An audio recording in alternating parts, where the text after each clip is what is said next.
Party బండి కష్టపడి తిప్పకపోయినా ఒకరోజు ఇబ్బంది లేదు, ఒకరోజు ఇబ్బంది లేదు. కానీ ముఖ్యంగా వాటర్ ఎలక్ట్రిసిటీ బంద్ చేస్తున్నారు.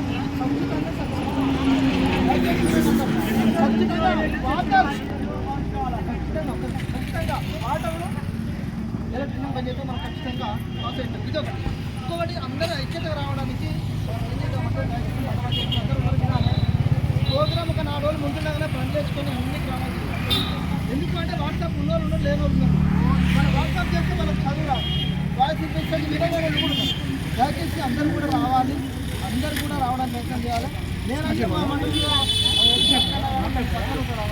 ఇదంతా మన మండలం వాళ్ళు తిరిగితే వాళ్ళు ఎమ్మటి కనీసం 139 మంది కనీసం 45 మంది అంటే అందరూ జాబ్ చేసుకోవాలని నేను చాలా ఉన్నాయి. వచ్చేది కాదు, మనకు కావాల్సిన రైట్.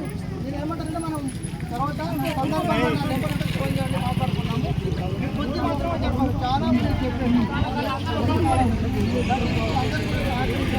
అవకాశం ఇచ్చినటువంటి అధ్యక్షులు అందరూ కూడా ధన్యవాదాలు.